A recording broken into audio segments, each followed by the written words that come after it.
ফাতেমা ডেকে বলেন, বাবা একা একা ঘরের দরজা বন্ধ করে কেন কান্না করেন?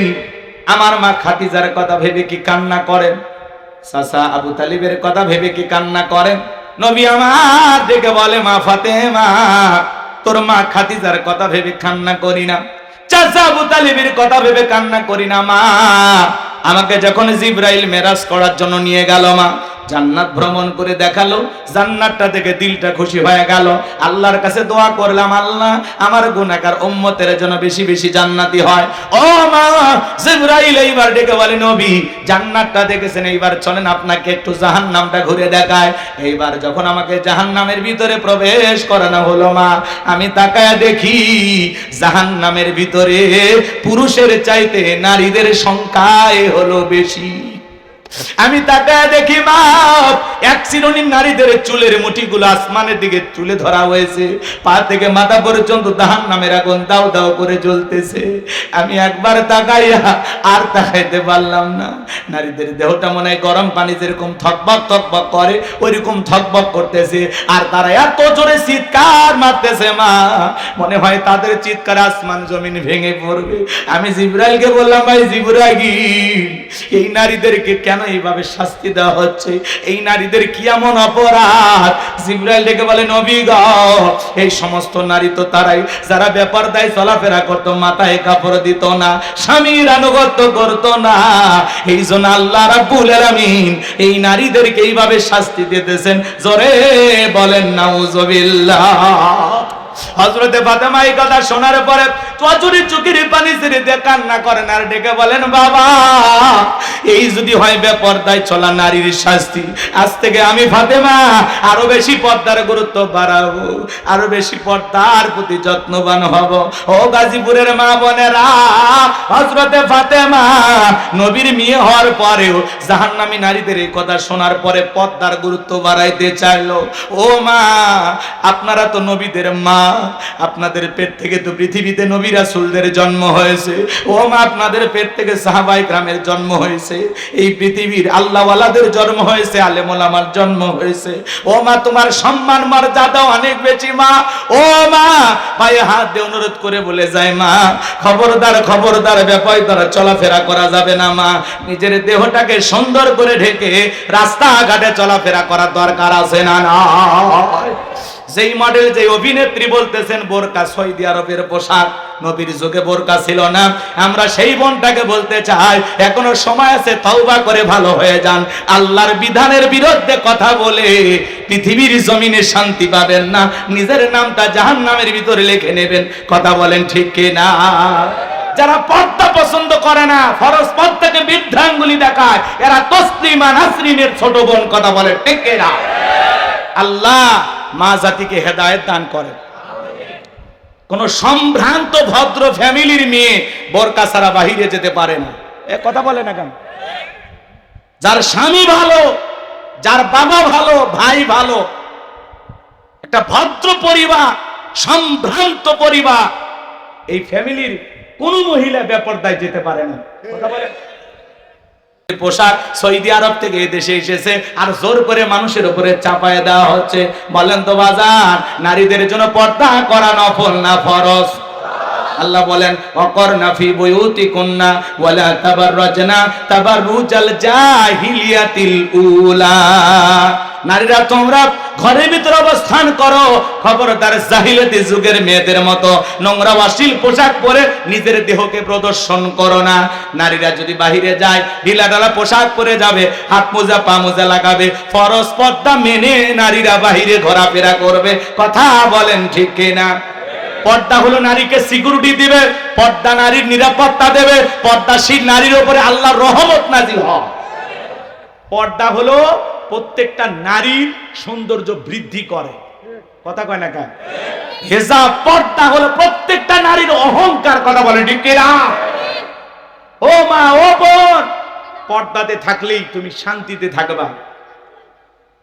কোন নারী যদি হাত মোজা পা মোজা লাগাইয়া ঢিলা ঢালা বোরকা পইরা রাস্তাতে হেঁটে যায়, শ্রদ্ধার সম্মানে মানুষ মাথা নত করে থাকে। কথা বলেন।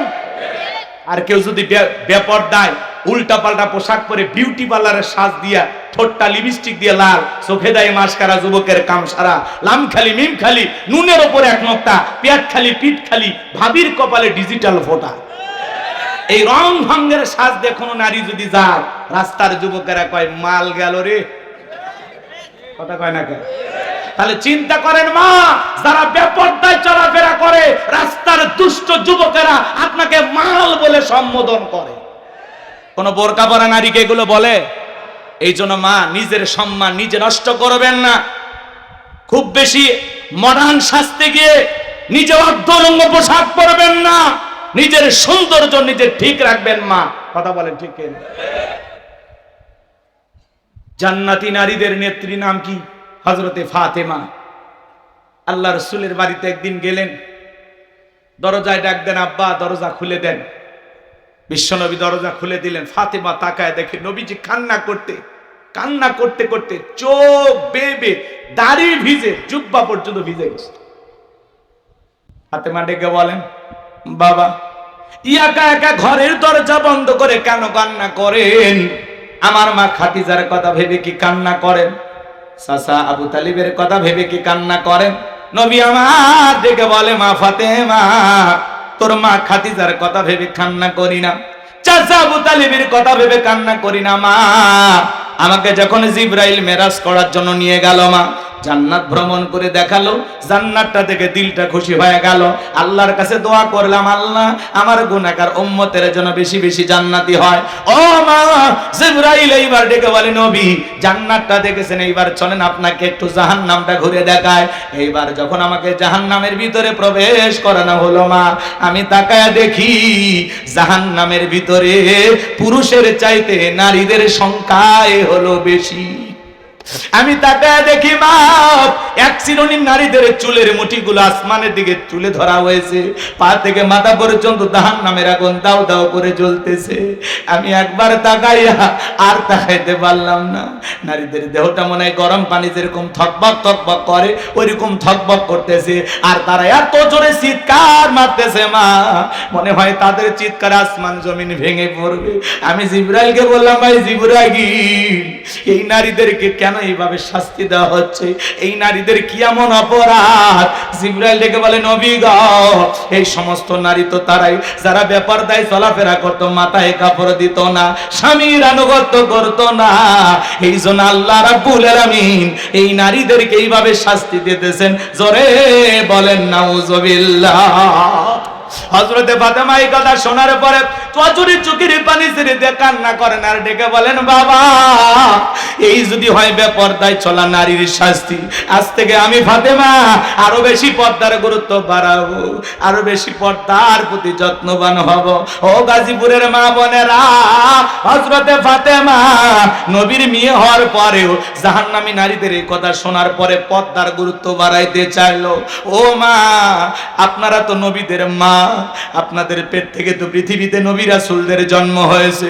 ও মা, আপনাদের পেট থেকে সাহাবায়ে কেরামের জন্ম হয়েছে, এই পৃথিবীর আল্লাহওয়ালাদের জন্ম হয়েছে, আলেম ওলামার জন্ম হয়েছে। ও মা, তোমার সম্মান মর্যাদা অনেক বেশি মা। ও মা, পায়ে হাত দিয়ে অনুরোধ করে বলে যায়, মা খবরদার খবরদার, বেপরদার চলাফেরা করা যাবে না মা। নিজের দেহটাকে সুন্দর করে ঢেকে রাস্তাঘাটে চলাফেরা করার দরকার আছে না? না, যেই মডেল, যে অভিনেত্রী বলতেছেন বোরকা সৌদি আরবের পোশাক, নবীর যুগে বোরকা ছিল না। আমরা সেই বোনটাকে বলতে চাই, এখনো সময় আছে, তওবা করে ভালো হয়ে যান। আল্লাহর বিধানের বিরুদ্ধে কথা বলে পৃথিবীর জমিনে শান্তি পাবেন না, নিজের নামটা জাহান্নামের ভিতরে লিখে নেবেন। কথা বলেন ঠিক কিনা? যারা পর্দা পছন্দ করে না, ফরজ পর্দাকে বৃদ্ধাঙ্গুলি দেখায়, এরা তসলিমা নাসরিনের ছোট বোন। কথা বলে ঠিক কিনা? আল্লাহ মা জাতিকে হেদায়েত দান করেন। কোন সম্ভ্রান্ত ভদ্র ফ্যামিলির মেয়ে বোরকা ছাড়া বাহিরে যেতে পারে না। এ কথা বলে না কেন? যার স্বামী ভালো, যার বাবা ভালো, ভাই ভালো, একটা ভদ্র পরিবার, সম্ভ্রান্ত পরিবার, এই ফ্যামিলির কোন মহিলা বেপরদায় যেতে পারে না। কথা বলে। গাড়িটা দামি হলে হবে না, বাড়িটা দামি হলে হবে না, নিজের বউটাকেও দামি পোশাক পরাতে হবে। আর সেই দামি পোশাকের নাম হলো পর্দা। বাইরে যখন বউকে নিয়ে ঘুরতে যাবেন, পর্দা করায় নিয়ে যাবেন। কথা বলেন নাকি আপনারা? এরপরে বাড়িতে যা ইচ্ছে তাই পরে থাকুক, কোনো সমস্যা নেই, কারণ আপনার জিনিস আপনি দেখবেন, বাহিরের মানুষকে দেখানো যাবে। বউ কি পাবলিসিটি করার জিনিস নাকি পার্সোনাল জিনিস? আমার বউ আমি দেখবো, আমি এলাকার মানুষকে দেখাবো, বন্ধু বান্ধবকে দেখাবো?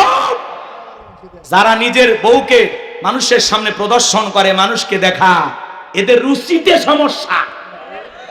কথা বল, এদের রুচিতে সমস্যা। কথা বল ঠিক না? আল্লাহ আমাদের হেদায়েত দান করে। আর একটু জোরে বলেন আমিন। মন খারাপ করবেন না আমার ভাইয়েরা, দিল দিয়ে কথাগুলো বোঝার চেষ্টা করবেন। মন খারাপ করছেন মনে হয় আপনারা। এইবার সফদা নামের সেই মহিলা রাজি হয়ে গেল। পরের দিন সকালবেলা আল্লাহর পয়গাম্বর মুসা আলাইহিস সালাম হাজার হাজার জনতার সামনে ওয়াজ করতেছেন, সুন্দর করে উপদেশ দিতেছেন। ওই ভরা মজলিসে মুসা আলাইহিস সালামের আলোচনা শোনার পরে সফদা নামের সেই নারীর চোখের চোখ দিয়ে পানি ঝরতেছে। বলুন আল্লাহু আকবার। এবার নারীটা অজরে চোখের পানি ছেড়ে দিয়ে কান্না করতেছে। কারণ ডেকে বলে তাড়াতাড়ি করে দাঁড়াও, বলেন আর একটু শুনি। এইবার দুইজন লোক পাঠা দিয়েছে। ওরা বলে নেতা গতকাল রাত্রিতে 1 বস্তা টাকা দিয়েছে, আর 1 বস্তা টাকা আছে, তাড়াতাড়ি করে সাক্ষী দিয়ে টাকার বস্তাটা নিয়ে যা। সবটা বলে আর একটু শুনি, বলে না শুনতে দেওয়া যাবে না। দুইজন 2 হাত ধরে ওই ভরা মজলিসে সবটাকে জোর করা দাঁড় করা দেয়। যখন জোর করে দাঁড় করায় দিয়েছে, কারণ লাভ মেরে দাঁড়ায়, বলে মুসা রে ওয়াজ বন্ধ কর, তাকায় দেখ 2 নাম্বার মহিলা দাঁড়াইছে। মহিলাটা 2 নাম্বার না 1 নাম্বার। মুসা নবী কি জানে? রতনে রতন চেনে। ডাইরেক্ট বলতেছে, ও নবী মুসা ওয়াজ বন্ধ করো। আজও পৃথিবীর জমিনে তাকায় দেখবেন আলেম আলেম যখন হক কথা বলে, আল্লাহর আইনের কথা বলে, মসজিদের মেম্বারে দাঁড়িয়ে যখন সুদের বিরুদ্ধে বক্তব্য দেয়, সভাপতি সুদখোর খেপে যায়। ডাইরেক্ট বলে হুজুর আপনার ওয়াজ বন্ধ করেন, আপনার ওয়াজ লাইন ছাড়া। যারা আলেমদেরকে বলে আপনার ওয়াজ লাইন ছাড়া, আসলে ওর জীবনটা লাইন ছাড়া, ও পুরোটাই তার সেরা। কথা কন, হুজুরের হক কথা বলবে, ভালো লাগলে শুনবেন, না লাগলেও শোনা লাগবে। মানে না না মানে পরেকার হিসাব। আজকে হক কথা বলা যায় না। একটু হক কথা বললে মসজিদে এসি লাগায় দেয়, বলে হুজুর মাথা ঠান্ডা রাখেন। কথা কন,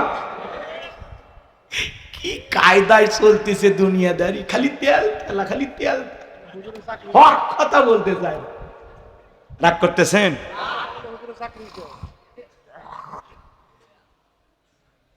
অনেক রাত হবে, কষ্ট আপনাদেরকে দেব না বাজার।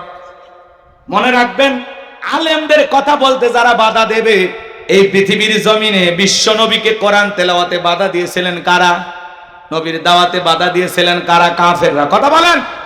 তারা স্লোগান দিয়েছিল, অকালাল্লাযীনা কাফারু লা তাসমাউ লিহাযাল কুরআনি ওয়ালগাউ ফিহি লাআল্লাকুম তাগলিবুন। কাফেররা বলল কোরআন শ্রবণ করো না। যেখানে মুহাম্মদ কোরআনের আলোচনা করে, কোরআন তেলাওয়াত করে, ওই জায়গায় হট্টগোল সৃষ্টি করো, তালি বাজাও, শীষ দাও, লাফালাফি করো, ঢোল পিটাপিটি করো, যে অবস্থায় পারো মুহাম্মাদের কোরআন তেলাওয়াত বন্ধ করো। বলেন তো বাজার, ওরা কি বন্ধ করতে পেরেছিল? ওরা মনে করে কোরআন বন্ধ করলে বিজয় লাভ করতে পারবো, ওরা তো বন্ধ করতে পারে নাই। আজও বাংলার জমিনে দেখবেন এমনও মানুষ আছে, যাত্রা হলে কোনো সমস্যা নাই, গান বাজনা সমস্যা নাই, বাণিজ্য মেলার নামে রাত 12টার পরে নর্তকীর গায়ে একটা সুতার কাপড় থাকে না, ওখানে 144 জারি করা হয় না। এই দেশে যারা তাফসিরুল কোরআন মাহফিলে, ওয়াজ মাহফিলে 144 জারি করে আলেমদের কথা বলতে বাধা দেয়, আমার বিশ্বাস ওদের জন্ম মুসলমানের ঘরে হতে পারে না। মুসলমান কোরআনের পক্ষে থাকবে, কোরআনের বিরোধিতা করতে পারে না। লম্বা হবে বাজার, লম্বা করব না। এইবার সবদা দাঁড়িয়ে গেছে। কারণ ডেকে বলে, সবদা তোমার যা বলার তুমি বলো, আমি তোমার সাথে আছি। সবদা বলতেছে, কারণ বৈশা পারো, আমি যেহেতু দাঁড়িয়েছি বলার জন্য আমাকেই বলতে দাও। এইবার সবদা বলতেছে, জনগণ শোনো দিয়া মন, আমি জীবনে কোনোদিন মুসা নবীকে দেখি নাই। আজকে মুসা নবীকে দেখার পরে আমার পাষাণ হৃদয় গইলা গেছে। আমি সিদ্ধান্ত নিয়েছি আর খারাপ কাজ করব না, অশ্লীল কাজ করব না। আমি তওবা করে ঈমান গ্রহণ করব। আলেমদের শুনে বেনামাজি নামাজি হয়ে যায়, সুদখোর ঘুষখোর ভালো হয়ে যায়, বেপরদায় সলামা বোনেরা পর্দা করে, দাড়ি কাটা যুবকটা দাড়ি রাখে। ভালো করে বোঝার চেষ্টা করবেন। এইবার সবটা বলতেছে, আপনারা কি জানেন এই কারণ কেন লাফালাফি করতেছে? গতকাল রাত্রিতে আমার বাড়িতে গিয়েছিল, এক বস্তা টাকা আমারে দিয়েছে, আর এক বস্তা টাকা রেডি রেখেছে, বিনিময়ে আমাকে এই কথা বলতে হবে। নবী মুসা আলাইহিস সালাম দিনের বেলা ওয়াজ করে, আর রাতের বেলা আমি সবদার সাথে রাত কাটাই। কিন্তু আপনাদেরকে সাক্ষী রেখে বলতেছি, মুসা নবীর চরিত্র ফুলের চাইতেও পবিত্র। ওই কারণ হলো আমি সবদার নিয়মিত ভক্ত। আল্লাহু আকবার বলেন। ওয়া মাকারু ওয়া মাকারাল্লাহ ওয়াল্লাহু খায়রুল মাকিরিন। খেলা কার? যে গর্ত করেছে নিজের গর্তে নিজেই পড়েছে। কথা বলে ঠিক কি না? যারা কোরআনের পাকে আল্লামা সাঈদী হুজুরের বিরুদ্ধে সাক্ষী দিয়েছিল, তারা এখন বলে আমাদেরকে পিস্তল ঠেকিয়ে সাক্ষী দিতে বাধ্য করেছে। শুকরঞ্জন বালি আল্লামা সাঈদীর জানাজায় যা বলে, সাঈদী সাহেব হত্যাকারী ছিল না, ধর্ষণকারী ছিল না। কথা বলে। কোরআনের পাকে আল্লামা সাঈদী হুজুরকে 13 বছর মিথ্যা মামলা হামলা দিয়ে জেলখানায় বন্দী করে রেখেছিল। সেই সাঈদী হুজুর বিদায় নেওয়ার 1 বছর পার না হতেই আল্লাহ ওদের ক্ষমতার চেয়ার থেকে বিদায়ের ঘন্টা বাজায় দিয়েছে। সাঈদী সাহেব একজন জামানার বড় আলেম ছিল, দ্বীনের দায়ী ছিল। 50 বছর নিরলসভাবে কোরআনের তাফসীর করেছেন। এই বাংলাদেশের তাফসীর জগতের রূপকার ছিলেন আল্লামা সাঈদী হুজুর। সেই মানুষটাকে বিদায় করছে। এখনো আওয়াজ শুনলে মনে হয় কলিজাটা ঠান্ডা হয়ে যায়। কি কণ্ঠ, কি তিলাওয়াত, কি কথা বলার ধরন, মাশাআল্লাহ। এরকম সাঈদী আর পাবো? সে সাঈদী সাহেবের সন্তানেরা, সুযোগ্য সন্তানেরা, ওনারা ডক্টর জাকির নায়েকের সাথে কথা বলে তার একটা প্রোগ্রাম আগামী নভেম্বর মাসে তাদের এলাকায় করার একটা চিন্তা ভাবনা করতেছেন। ডক্টর জাকির নায়েক তিনি আগামী নভেম্বর মাসে বাংলাদেশে আসবেন। সাঈদী সাহেবের পরিবারের আমন্ত্রণ গ্রহণ করেছেন, দাওয়াত গ্রহণ করেছেন। বলেন মারহাবা। ডক্টর জাকির নায়েক যদি আসে, কি বলেন 2-4 লাখ মানুষ হবে কিনা? কিন্তু উনি আসবে, কথা বলবে। আলহামদুলিল্লাহ, ওনার জন্য আমরা দোয়া করি। একজন ডক্টর মানুষ, তারপরে ইসলাম প্রচারের জন্য অনেক অনেক বড় ভূমিকা পালন করেছেন। কথা বলে ঠিক কিনা? অসংখ্য মানুষ তার হাতে কালেমা পড়ে মুসলমান হয়েছেন। কথা বলে ঠিক কিনা? তার বিরুদ্ধে অনেক আমাদের মতো হুজুরেরা কথা বলে, হুজুর আপনার ওয়াজ শুনে তো 10 জনও কালেমা পড়লো না। আর উনি ডক্টর জাকির নায়েক, তার বয়ান শুনে ভারতে কত হাজার মানুষ মুসলমান হয়েছে। ভারতের সরকার তার বিরুদ্ধে গ্রেফতারি পরোয়ানা জারি করেছিল, তার চ্যালেঞ্জ বন্ধ করে তাকে দেশেই থাকতে দেয়নি। কথা বলেন। তার মানে তিনি একজন মাজলুম দ্বীনের দায়ী। কথা বলে ঠিক কিনা? আমরা দোয়া করছি উনি বাংলাদেশে আসবেন ইনশাআল্লাহ। ডক্টর জাকির নায়েককেও দ্বীন প্রচারের জন্য কবুল করেন। এটা জোরে বলেন আমিন। কষ্ট হচ্ছে আপনাদের, আমার ভাইয়েরা মন খারাপ করবেন না, কষ্ট মনের মধ্যে নেবেন না বাজান গো আমার। এইবার যখন গোপন তথ্য ফাঁস হয়ে গেল, নবী মুসা আলাইহিস সালাম ডেকে বলে, আল্লাহ চাইতে গেছিলাম যাকাত, আর আমার বিরুদ্ধে এত বড় মিথ্যা অপবাদ মেনে নেওয়া যায় না। আল্লাহ আপনি জমিনকে অর্ডার দেন, জমিন যেন কারণে ধন সম্পদ সহ কারণকে গ্রাস করে ফেলে। আল্লাহ দোয়া মঞ্জুর করলেন। এইবার কারণে ধন সম্পদ সহ জমিনের ভিতরে হাঁটু পর্যন্ত চলে গেছে। ও বলে ব্যাপার না, উঠতে পারবো। এইবার যখন মাজা পর্যন্ত চলে গেছে, কোমর পর্যন্ত চলে গেছে, ও বলে দেহে শক্তি আছে, উঠতে পারবো, ব্যাপার না। এইবার যখন জমিনের ভিতরে গলা পর্যন্ত চলে গেছে বাজার, কারণ ডেকে বলে, ও নবী মুসা, ধন সম্পদ যা আছে সব তোমার আর তোমার আল্লাহর, তুমি নিয়ে যাও, একটু ভিক্ষা দাও। মুসা আলাইহিস সালাম ডেকে বলে, আল্লাহুস সামাদ, আমার আল্লাহ অমুখাপেক্ষী, আমার আল্লাহ কারো কাছ থেকে কিছু চায় না, আমার আল্লাহ শুধু দিয়েই যায়। তবে তোর ধন সম্পদ নিয়ে বেশি বাড়াবাড়ি ছিল, কারণ রে মরার আগে শুনে যা, তোর ধন সম্পদ সহ জমিনের ভিতরে চলে যাবি। আর পৃথিবীর ইতিহাসে তোর মতো যারা সম্পদ জমা রাখবে, আল্লাহ রাস্তায় খরচ করবে না, যাকাত দেবে না, কঠিন কিয়ামতের ময়দানে তুই কারুনের কাতারে দাঁড় করায়া আল্লাহ তাদেরও বিচার করবে। সূরা তাওবার ভিতরে আল্লাহ স্পষ্ট বলেছেন, যারা স্বর্ণ রূপা টাকা পয়সা জমা রাখে, আল্লাহ রাস্তায় খরচ করতে চায় না, তাদের জন্য কঠিন আযাবের সুসংবাদ। এজন্য বাজান, ধনী যাকাত দিলে সম্পদ কমে না বাড়ে। প্রত্যেক বছর হিসাব করে করে যাকাত দেবেন তো ইনশাআল্লাহ। প্রত্যেক বছরে হিসাব করে করে আল্লাহর কোন কোন বান্দা যাকাত দিতে রাজি, 2 হাত তুলে আল্লাহকে দেখান। আল্লাহ আমাদের সম্পদ থেকে যাকাত দেওয়ার তৌফিক দান করুন। জোরে বলুন আমিন। আপনার এই সম্পদের মধ্যে মানুষের হক আছে না নাই? আদায় করবেন তো ইনশাআল্লাহ? এইবার যুবক রেডি থাকো, 4 নাম্বার গুনাহ বলি। আল্লাহ রাব্বুল আলামিন বলেন ওয়াল্লাযীনা হুম লিফুরুজিহিম হাফিজুন। মুমিন বান্দার 4 নাম্বার গুনাহ বলি, নিজের যৌবনটাকে কন্ট্রোল করা, নিজের যৌবনটাকে হেফাজত করা। মুমিনের যৌবন হোটেলে বিক্রি হতে পারে না, পার্কে বিক্রি হতে পারে না। মুমিন কোনোদিন বিয়ের আগে অবৈধ কোনো প্রেম ভালোবাসা করতে পারে না। আল্লাহ শিশুকালের হিসাব নেবেন না, হিসাব নেবেন যৌবনকালের। কথা কয় না, কথা কয় না। যৌবনকালে আমরা শয়তানের ওয়াসওয়াসায় পড়ে গুনাহ করতে ভালোবাসি, আর যৌবনকালের ইবাদত আল্লাহ পছন্দ করেন। কে পছন্দ করে? এই যুবক এদিকে এদিক খেয়াল কর। শয়তানের ওয়াসওয়াসায় পড়ে আমরা গুনাহ করতে মজা পাই, মজা পাই। শয়তান গুনাহ আমাদের সামনে মজা মজা ভাবে উপস্থাপন করে, সেই মজা লাগে গুনাহ করতে। কিন্তু একটাবার চিন্তা করি না, এই রঙের যৌবন একদিন জং ধরে যাবে, এই কাঁচা দাড়ি একদিন সাদা হয়ে যাবে, টাইট চামড়াটা ঢিল হয়ে যাবে। কথা বলে ঠিক কিনা? থাকবে না, থাকবে না, কিচ্ছু থাকবে না, সব শেষ হয়ে যাবে একদিন। আল্লাহকে ভয় করতে হবে। কথা বলেন।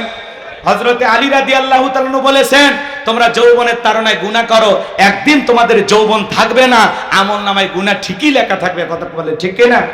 এ যুবক শোনো, শোনো। এই পৃথিবীতে যৌবনের পরীক্ষা দিয়েছিলেন আল্লাহর নবী ইউসুফ আলাইহিস সালাম। কি নাম বললাম?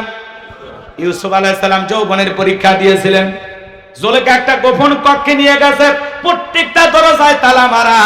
গোপন কক্ষে নিয়ে যাবারে দিলে বড় জালারে পাঞ্জাবিওয়ালা। হুজুর তো কিছুই বোঝে না, হুজুর সবই বোঝে, নারীর ছলা কলা বোঝে না। এবার কাছে যায় বলে, ইউসুফ রে, তোমার চোখ দুইটা ভারী সুন্দর। ইউসুফ আলাইহিস সালাম ডেকে বলেন, এই চোখ যে আল্লাহ সৃষ্টি করেছেন, সে আল্লাহকে ভয় করো। আল্লাহু আকবার বলে। একটা গোপন রুমে ইউসুফ আলাইহিস সালাম আর জুলেখা। এখনকার যুবকের এরকম চান্স পেলে কি করবে? কথা কন। এরকম চান্স এখনকার যুবকের এতটা নোংরা হয়ে গেছে, বাসের ভিতরে গণধর্ষণ, সিএনজিতে গণধর্ষণ, রেল লাইনে ধর্ষণ, পাট খেতে ধর্ষণ। কথা কয় না কেন? প্রেম করছে এক যুবক, প্রেমিকাকে নিয়ে গেছে দেখা করার জন্য, আর 8-10 জন বন্ধু বান্ধব মিলে প্রেমিকাকে গণধর্ষণ করে। জোরে কর নাউজুবিল্লাহ। এই সমাজে এই অপরাধগুলো কমছে না বাড়ছে? এই বাংলাদেশকে যদি ধর্ষণ মুক্ত করতে চান, তাহলে আল্লাহর কোরআনের আইন দিয়া এই জিনাকারী নারী পুরুষের বিচার করা লাগবে। একজনের যদি আল্লাহর আইন দিয়ে খালি বিচার করা যেত, এই দেশের যুবক ধর্ষণ করা দূরের কথা, নারীর দিকে বাঁকা চোখে তাকানো দূরের কথা, ওই যুবকের স্বপ্ন দোষ বন্ধ হয়ে যেত। কথা বলে ঠিক কিনা? আল্লাহর বিধান চালু না হওয়া পর্যন্ত ধর্ষণ মুক্ত বাংলাদেশ কেউ করতে পারবে না।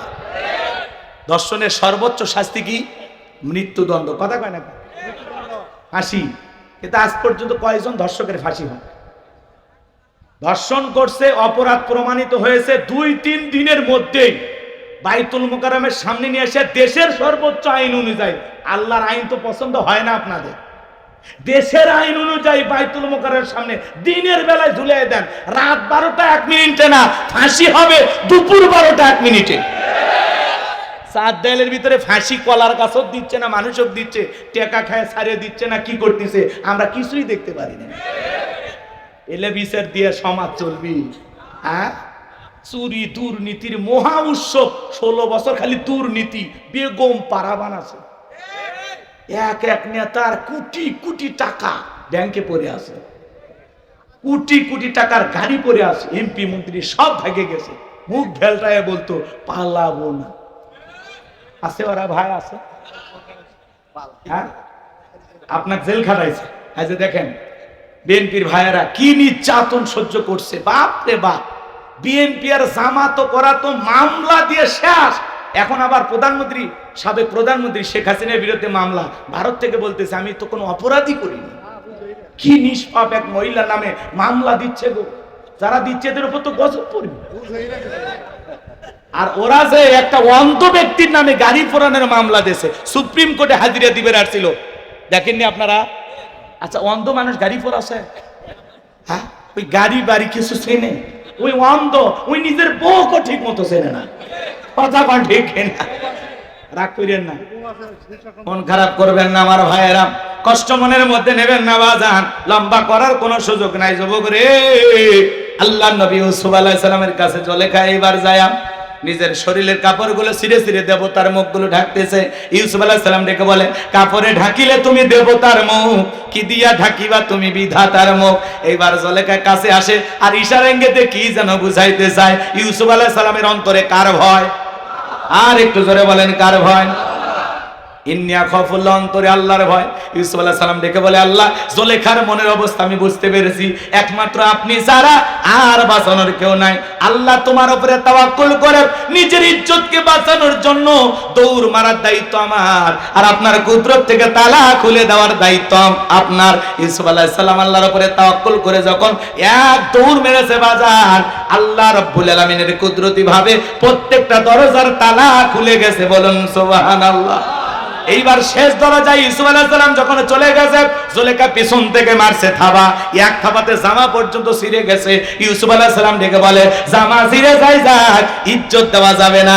এইবার শেষ দরজা খোলার পরে তাকায় দেখে যেখানে বাঘের ভয় সেখানে রাত হয়। জুলেখার স্বামী আজিজ মিসর দাঁড়ায় আসে। আজিজ মিসরকে দেখা মাত্র জুলেখা নেকা কান্নার অভিনয় শুরু করে দিল। কিছু কিছু মহিলা দেখতেন না, কথা বলার আগে কান্দে দেয়, দুনিয়াতে আমার কেউ না, কেউ না, বেঁচে আসো কিভাবে? কথা বল। কিছু কিছু মহিলা দেখবেন কথা বলার আগে কান্দে দেয়, এমন ভাবে কান্নাকাটি করে মামলা জিততে চায়, মনে হয় মেয়েটা নিষ্পাপ। যেই মেয়ে যত বেশি কাঁদবে বুঝবেন ওর ভিতরে তত ভেজাল আছে। যার বউ বেশি কান্নাকাটি করে ধমক দেবেন, রে চুপ, খবরদার কাঁদবি না। ঘটনা কি হয়েছে আগে খুইলে ক। তোর কথা শুনে যদি মনে হয় এই ঘটনায় কাঁদা উচিত, স্বামী স্ত্রী একসাথে জামাত করে কাঁদা হবে, আর একা কাঁদবি না। কিছু কিছু মহিলা দেখেন না, কথা বলার আগে কান্দে দেয়, চোখে মানে মোটর বসায় রাখছে, টিপ দেওয়া হয় না। কথা কন না, কথা কন। আর কান্দে কান্দে সব অভিযোগ আপনার মায়ের বিরুদ্ধে, বাবার বিরুদ্ধে, আপনার ভাই বোনের বিরুদ্ধে। কথা কন। আর আপনার ভবিষ্যৎ চিন্তে আপনার বইয়ের মাথার চুল উঠে যাচ্ছে, খালি চিন্তা। তুমি যদি এত মানুষের পিছনে খরচ করো, তুমি যদি এটা করো ওটা করো, আমাদের সন্তান আছে, আমাদের ভবিষ্যৎ আছে, কি হবে? তুমি তোমার মা বাবার পিছনে খরচ করো না, তোমার ভাই বোনকে আর টাকা পয়সা দিও না। হ্যাঁ, এইভাবে খরচ করলে তুমি তো নিঃস্ব হয়ে যাবে, ফকির হয়ে যাবে। ভবিষ্যৎ চিন্তাবিদ বাড়ি ঢুকে আমাদের ভবিষ্যৎই নষ্ট হয়ে যাচ্ছে। এর কথা হয় না? এরকম মহিলা নাই? মনে রাখবেন, মা বোন যারা আবার শুনতেছেন, মা মনে রাখবেন, আপনার স্বামী যদি তার মা বাবা ভাই বোনের জন্য খরচ করে, আল্লাহ সম্পদ বৃদ্ধি করে দেবে। এই খরচের মাধ্যমে দুইটা লাভ। এক নাম্বার হলো তার সম্পদ আল্লাহ বৃদ্ধি করে দেবে, দুই নাম্বার আল্লাহ তার হায়াত বৃদ্ধি করে দেবে। তাহলে যেই স্ত্রী স্বামীকে খরচ করতে বারণ করে মা বাবা ভাই বোনের জন্য, তার মানে ওই স্ত্রী চাই স্বামী তাড়াতাড়ি মারা যায়। ভালো স্ত্রী কখনো বলে না তোমার মা বাবার জন্য এটা খরচ করো না। ওই স্ত্রী সবচাইতে উত্তম যে স্ত্রী তার স্বামীকে ডেকে বলে, খবরদার তুমি তোমার মা বাবার সাথে খারাপ ব্যবহার করবা না, কারণ আমি একদিন মা হব, তুমি তোমার মা বাবাকে কষ্ট দিও না, এটা আমি কখনো পছন্দ করি না। কথা কন। ওই রকম স্ত্রী দরকার যে স্ত্রী তার শাশুড়ির মাথায় জুই নারিকেলের তেল, কিউট নারিকেলের তেল মাখায় দিতেছে, শাশুড়ির জন্য গোসলের পানি রেডি করে দিচ্ছে। কথা বলেন, এরকম বউ দরকার। কি কন? আর উল্টো হয়ে গেছে, শাশুড়ি বেটার বইয়ের মাথার তেল দিয়ে দিচ্ছে। ভালো দেওয়া ভালো, মিলেমিশে থাকা ভালো, এটা মানলাম, কিন্তু উল্টো বলে, আম্মা আমার শরীরটা একটু খারাপ, গোসলের পানি আপনি রেডি করে দেন। আছে না নাই? নিজের ছেলের বইয়ের পরনের পোশাক শাশুড়ি ধুয়ে দিচ্ছে। হওয়া উচিত কি আর হচ্ছে কি সমাজে? কথা কন। মানে শাশুড়িকে চাকরানির মতো ব্যবহার করে। এই কথা বলেন নাকি আপনারা? আপনাদের এলাকায় ওরকম নাই, কারণ আপনাদের বইয়েরা সব জান্নাত থেকে পালিয়ে আসছে, এরা ভালো মানুষ।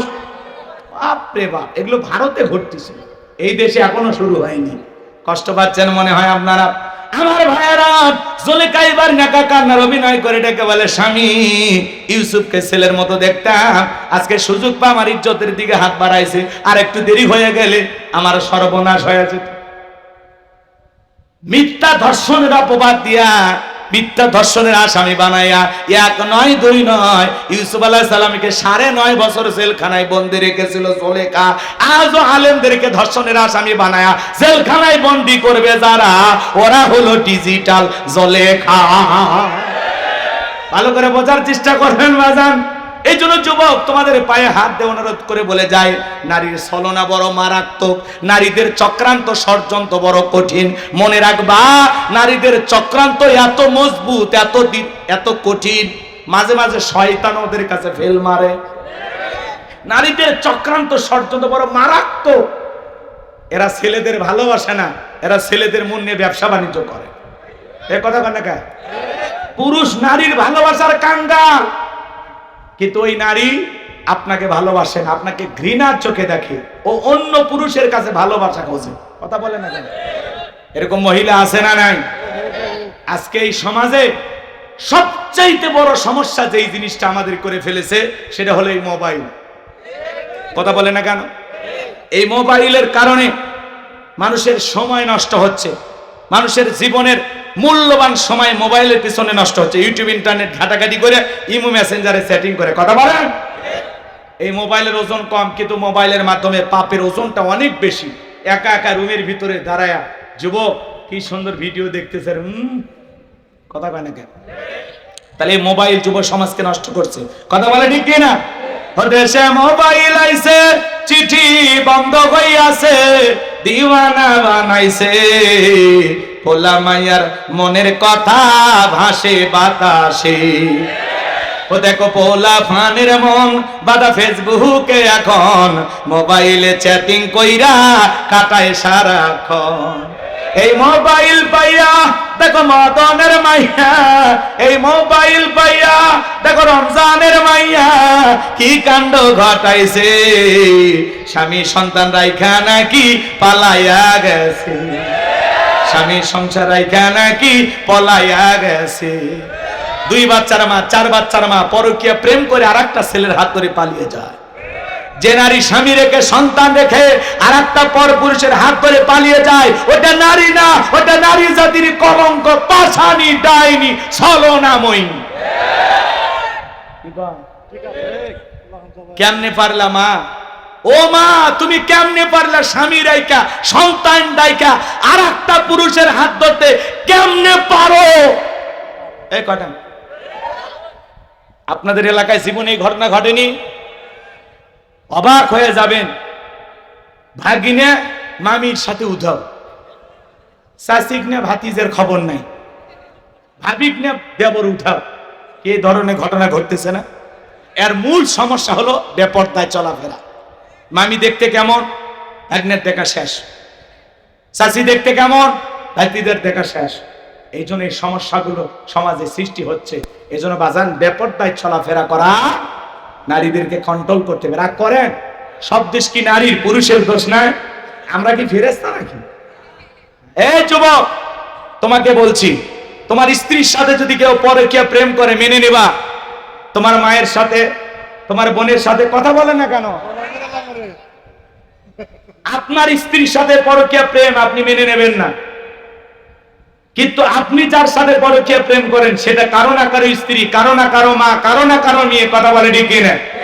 এজন্য যুবক, তোমাদের পায়ে হাত দিয়ে অনুরোধ করে বলে যায়, বিবাহের আগে কোন ধরনের অবৈধ প্রেম ভালোবাসা করা যাবে জায়েজ নাই, হারাম। কথা কয় না কেন?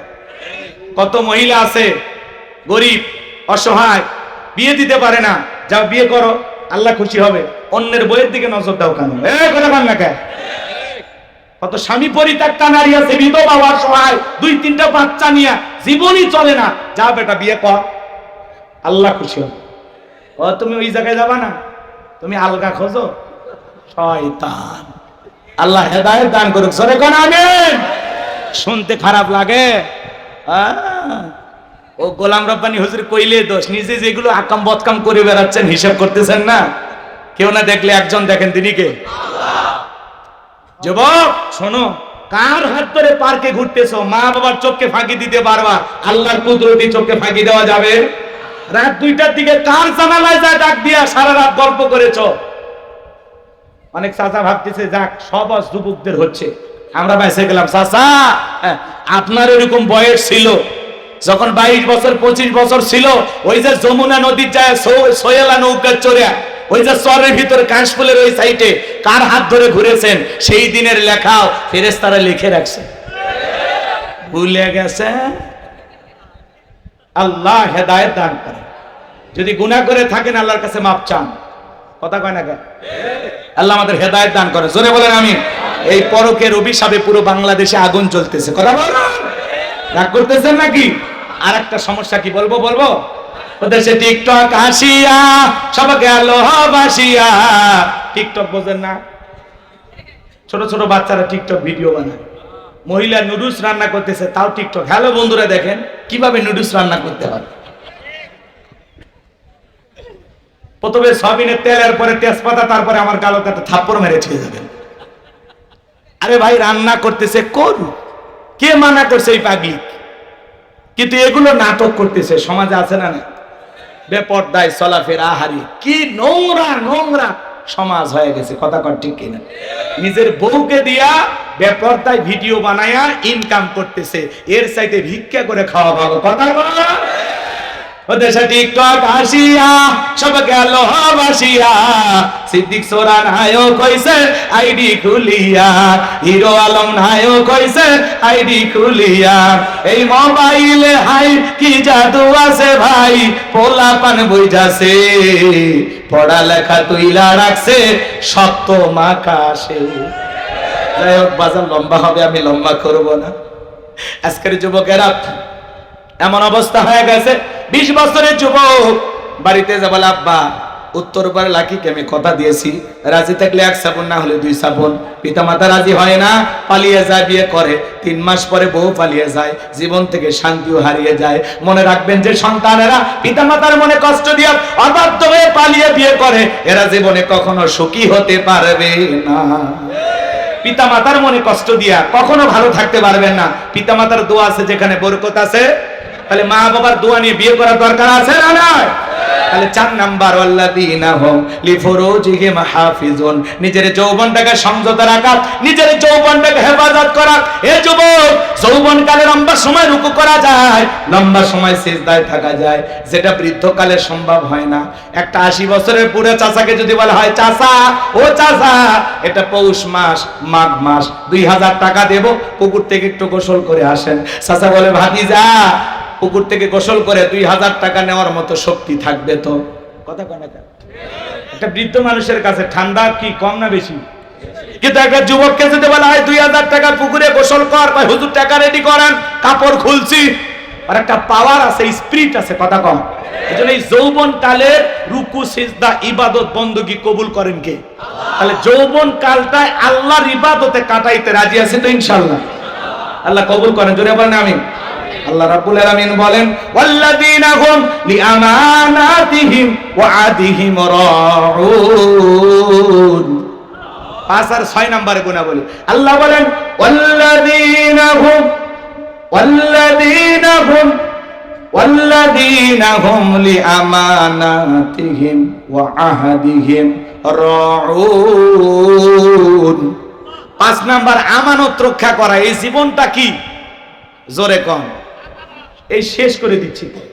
5 নাম্বার, আমানত রক্ষা করা। জীবন, যৌবন, সম্পদ, টাকা পয়সা, স্ত্রী, সন্তান সব হলো আল্লাহর দেয়া আমানত। এই যে বক্তার কাছে শ্রোতা আমানত, এমপির কাছে নির্বাচনী এলাকার মানুষ আমানত, চেয়ারম্যানের কাছে ইউনিয়নবাসী আমানত, ইমামের কাছে মুসল্লি আমানত, শিক্ষকের কাছে ছাত্র ছাত্রী আমানত। কথা বলেন।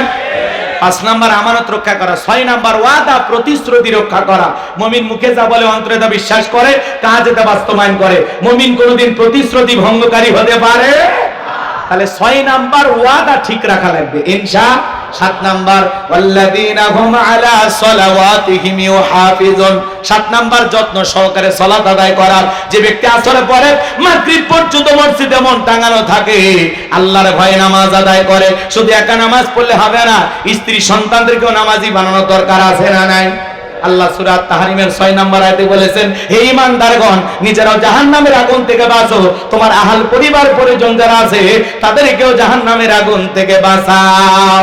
একটা পরিবারের 6 জন সদস্য, সবাই নামাজ পড়লে ভালো লাগে না খারাপ লাগে? পৃথিবীর সফল বাবা তারা নিজের ছেলের হাত ধরে মসজিদে নিয়ে যাবে যারা। ছোট ছোট বাচ্চাদেরকে নামাজি বানাইতে হবে। আজকের শিশু আগামীর বাংলাদেশ, এদেরকে নামাজি বানাইতে পারলে আমাদের ভবিষ্যৎ প্রজন্ম হবে নামাজি। অনেক কথা আছে, বলার সুযোগ নাই। এই 7টা গুনাহ বলে যদি আমল করতে পারেন, আল্লাহ বলেন উলাইকা হুমুল ওয়ারিসুন আল্লাযীনা ইয়ারিসুনাল ফিরদাউস হুম ফিহা খালিদুন। তারাই হবেন উত্তরাধিকারী জান্নাতুল ফিরদাউসের, সেখানে তারা চিরকাল বসবাস করবেন। আল্লাহ কোনোদিন জান্নাত থেকে বের করে দেবেন না। চিৎকার মেরে বলুন সুবহানাল্লাহ। কারা কারা এই 7টা গুনাহ বলে আমল করে জান্নাতে যেতে চান, শেষবারের মতো আল্লাহকে হাত তুলে দেখান। আল্লাহ আমাদের সবাইকে জান্নাতে যাওয়ার মতো এই আমলগুলো করার তৌফিক দান করুন। জোরে বলুন আমিন। আর একটু জোরে বলেন আমিন। আতনামান ওয়া আখিরি দাওয়ানা আলহামদুলিল্লাহি রাব্বিল আলামিন। আসলে আপনাদের কোনো দোষ নাই, আমি বললাম না রাত গভীর